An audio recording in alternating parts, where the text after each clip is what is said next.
Hey, what's up? It's Mark Ellert here, everybody. Today, I'm going to talk to you about the fabulous, amazing world of reframing our negative thoughts. And now, I know I've made previous videos about this, but it's something I got to remind myself all the time because I'm an emotional person. I'm very emotional, and it's easy for me to let my emotions get the best of me and to have a negative outlook on things. So when I start to realize it, I got to reframe it. I got to cut ties with the emotions, got to reframe it in a different way, and I got to start using my logical, rational mind. I got to start using my brain and thinking about things and not using my heart and being so emotional. That logical thinking can help us a lot. And everybody, what inspired this video is yesterday a little situation. I had a doctor's appointment, been doing physical therapy for a couple of weeks now. So I had physical therapy, and my health insurance, they give me transportation to all my appointments. So my health insurance picked me up, started taking me. They eventually realized they had the wrong address. By the time they put the right address in and I got to my appointment, I was a half an hour late. So the doctor refused to see me, and I basically just had to turn around and come back home. So when I got home, I noticed I was pretty disappointed. I was disappointed and I was becoming very emotional. I was thinking, wow, this sucks, Mark. Your doctor's going to be disappointed. Not cool of you to show up a half an hour late and not even call or anything. He's going to be upset and disappointed, and that's not cool of you. And you know what? This sucks that you need your physical therapy. This sucks that you missed your physical therapy appointment. And I started thinking, why me? Why me? What did I do wrong? And then I started also reminding myself, dude, you haven't been blind your whole life. You used to be able to drive. This is making you feel helpless and dependent on other people. This sucks. I'm dependent on other people.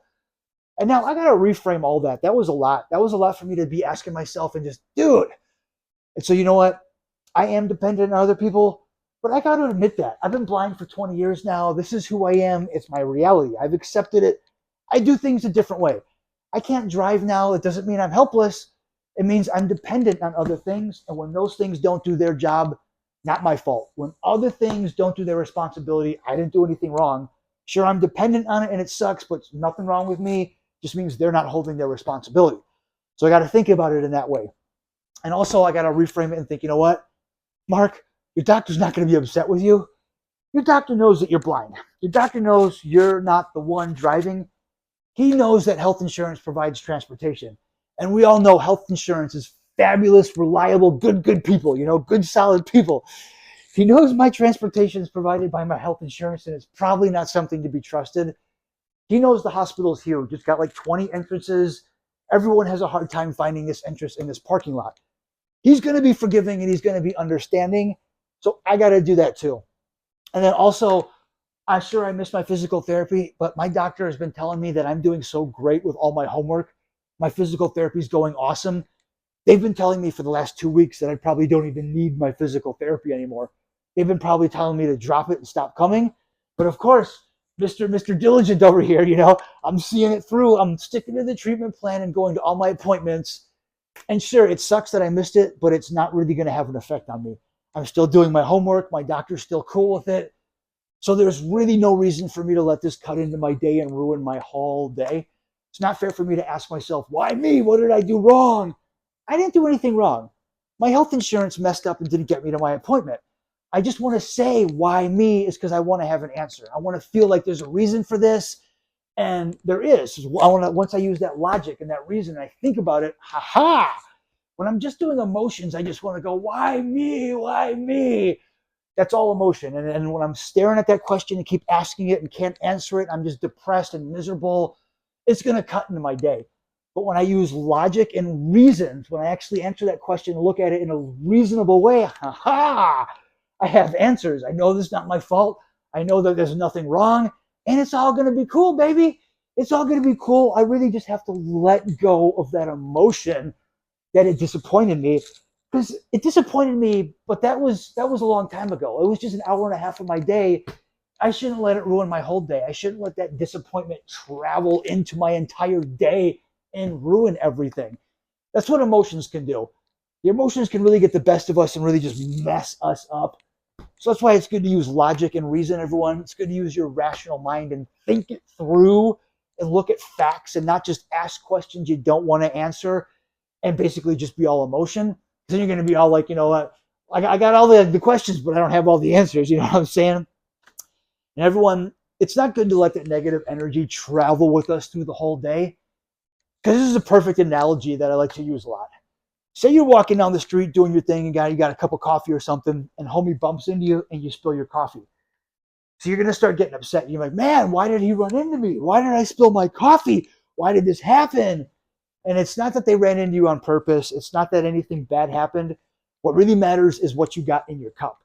Since you got some negativity in your cup, when homie bumped into you, your negativity is coming out. That's spilling out, and you're going to get angry. You're going to ask questions and be upset. If you have some positivity in your cup, you're going to reframe it. When homie bumps into you, you're going to be like, hey, it's cool. I know it wasn't intentional. He's on his way to work. He wasn't paying attention. He was looking at his smartphone, texting his wife, and he's late. He accidentally ran into you. It's all good. And plus, Mark, you're blind. What if you were the one who ran into him? What if you're not paying attention and you were the person at fault here? Don't be yelling at homie. Don't be getting upset. It doesn't matter that he bumped into you and you spilled a little bit. What matters is your true colors are shown when you actually get shaken up by the world. When the world shakes you up and then some things happen, your true colors are coming out, and what you're carrying around with you is going to spill out. So everybody, don't have some negativity in your cup. When you're carrying that negativity everywhere you go, that's just all you're going to do. You're just going to be pouring out negativity and being angry and a bitter person. When you got some compassion and some understanding in your cup, that's what's going to come out.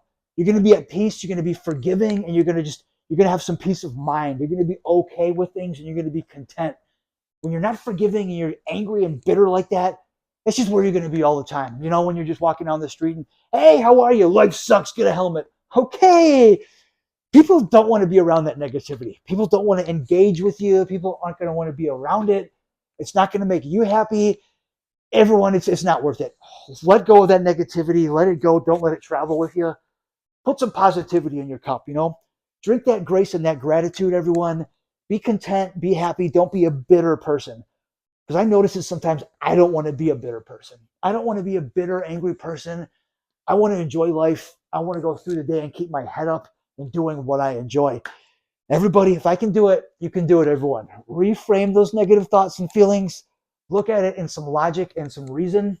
Use your brain. Use your Jedi mind trick. You know, do that. The brain is a powerful thing, everybody. Use your brain. Don't use your heart as much. And everybody, keep it sexy. Make good choices. I'll catch you on the flip side.